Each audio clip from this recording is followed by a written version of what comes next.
चाषीर वर्षकर भरोसा एबे तीन दिनिया लगाण वर्षा भांगी देछि। अदिनिया वर्षा उजाड़ी देला धान चाष जमी रे एबे आंठुए लेखाए पानी।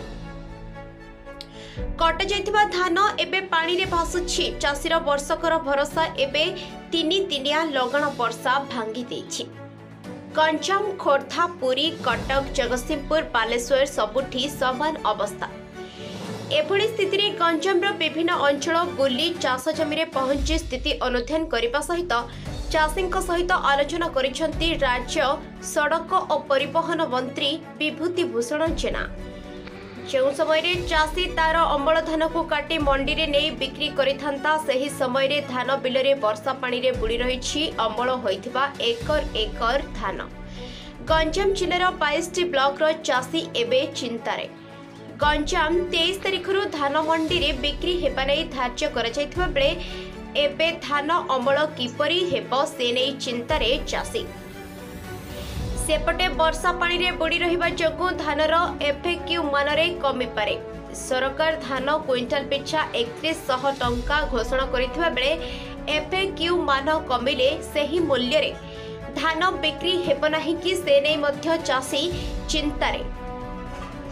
आज अर्थात रविवार सकाळु सकाळु गोपालपुर निर्वाचन मंडलीर गोलंथरा कुकुड़ा खंडी ब्लॉक रो विभिन्न अंचल बुली धान बिलर स्थिति देखिछंती मंत्री विभूति भूषण जेना।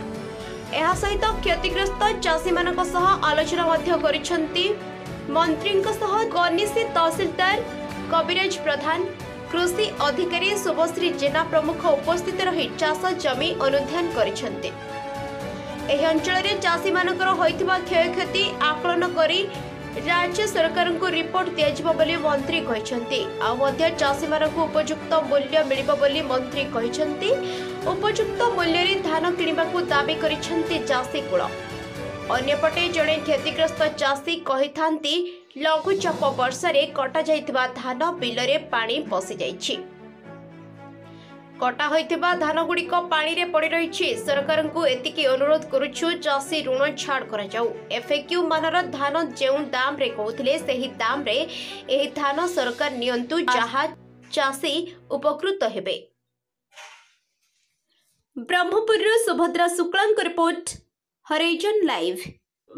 2-4 दिन लगाण वर्षा से कारण चाषी माने मध्य बारंबार अवस्था मत फोन करछंती एवं प्रशासन तरफ यार तर्जमा करा आज तहसीलदार फील्ड अफसर माने से जो एग्रीकल्चर डिपार्टमेंट समस्त बुलूं साथी एवं चाषी पाखक सरकार आसी मु मंत्री भावे नुह गोटे चाषी पुओ भावे आसी देखुची वास्तव चित्र भी देखुची। वास्तव पानी रे कली रही धान गद्दारे पानी पशि जाइए। भगवान को डाकू तुरंत वर्षा कि छाड़ी जाऊ चाषी तार अमल करू एवं से मंडी रे सरकार कही पैसा क्विंटाल पिछा 3100 टंका से मंडी कि बिक्री पाऊ यार सुनिश्चित करने कृषि अधिकारी छात्री भी अच्छा तहसीलदार भी अच्छा एवं आम संपूर्ण भाव चाषी पाखे पहुंची गोटे ग्राउंड जीरो को जाकि कथा देखुए मान तो करने बाध्य भी हम ना चाषी बिकी पार चाषी बिकी पारे अजथार बाट मारणा हम तेणु आम कौन सी गलिया बाट को प्रश्रय देव ना सरकार कही कटनी छटनी तो चलो ना मो दायित्व मु तो बुली बुली आसनी से गोलंथरा आरम्भ कोठार सिंह आरम्भ कर आप मांडाजपुर से बुली बुली एठिक आसलु कोलथी पुणी से आम एंटायर निर्वाचन मंडली सहित जिलार समस्या बुझापी जिलापाल कही सी आज सब तहसीलदार मानक पठेले समस्त गंजाम जिलार क्षतिग्रस्त चाषी पाखे पहुंचु लगाण वर्षा क्षति करी से चाषी तार दुखरे न भांगी पड़ू एवं तार धान गंडक टी आणु धान गंडक टी मंडी में बिकू एवं क्षतिग्रस्त क्षति आकलन भी चालू ता सहित संपृक्त अधिकारी माने बुलुछन।